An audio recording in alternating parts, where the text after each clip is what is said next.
Yes, 348 Tennessee. Yeah, we got a copy on you. Yeah, we're talking on a Cobra 142. How's it making it? Oh, it's crystal clear. It sounds real good over here, man. I'd take the knobs off of it so you didn't be tempted to monkey with it anymore.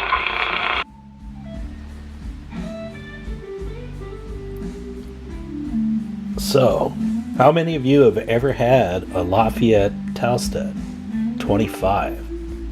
This might be their first one. I've seen a lot of 50s out there, 75s. They didn't look as cool as this with the 2 meters. They probably performed a little better.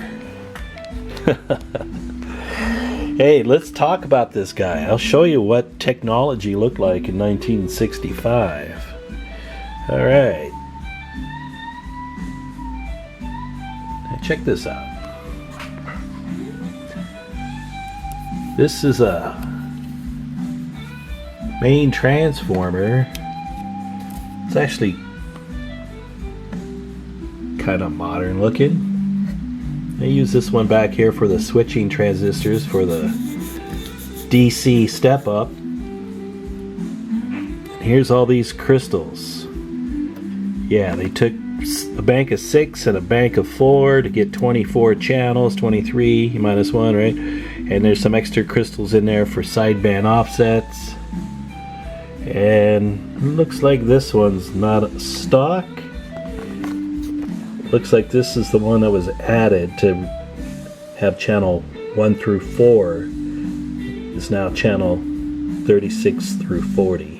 Yeah, a sideband radio's got to have channel 36 or 40 or you're talking to nobody. So that's a nice job. That was one of the things that sold me on this radio. The other thing is, the fellow said it was recapped, and let's take a look. It looks like it was recapped. Good job. I looked at the backside. We'll show you that here in a second. Looks like good work. So the electrolytics were replaced. The fault I'm hearing on the static, the noise coming through when the volume's all the way down, almost sounds like a capacitor could be on backwards. But it looked like everything I've looked at so far looks right, and I don't see a lot of sloppy work, but still, you can reverse one real easy. So I'll double check that. Also, this has a lot of these little funky, see that little silver bullet there? That's a capacitor too. And they're around here and there. And here's something you don't see all the time either.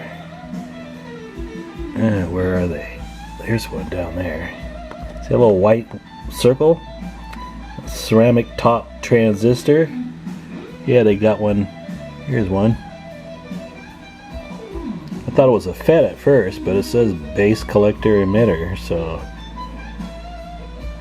yeah, let's hope those never go bad. So hey, let's look at the back side of this real quick. Now there's your finals. I'm pretty sure this is your RF finals. Those are old school finals, top hat type. Yeah, you don't quite get the performance out of those. That's why these put out 10 watts maybe. Let's look at this side here. Not bad a shape. Now here's I can see the capacitors down there he replaced, and look at this. They marked them with red. So these ones he knew were reworked.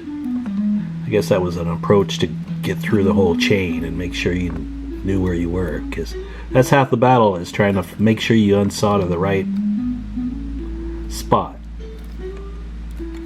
So that's a good pro tip.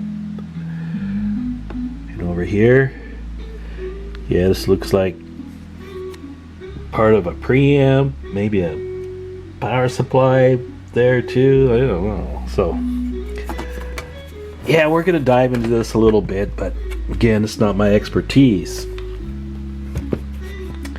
That noise, I'm sure, was there probably when the last fellow had it, and he's probably a little frustrated after he replaced what looks like 30 capacitors down here. I'm looking around going, well, where's the AF section, the audio amp? You would expect to see a big old power transistor or something.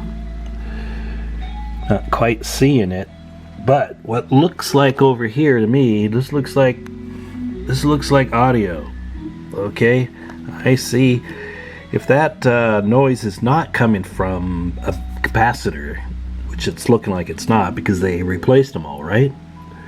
Next thing I'd start looking at is some of these transistors. They get noisy, they really do. They're switching transistors, so you go, well, they're just common switching transistors, they should be good.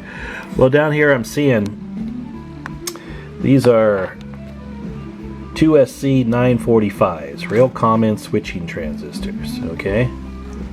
And here's the funny thing is, I see these in the Cobras too. See this one over here? Let me look this around here. Looks a little different, right? Well, it's a 2SC 458. Now what made them different? They're really just a 945, but they're the low noise version. They're supposed to be low noise, whatever they do, right? Charge you more for it. But they go bad. They become noisy. So imagine that. These low noise transistors become noisy, where the standard ones don't. So I do have some of those as a replacement,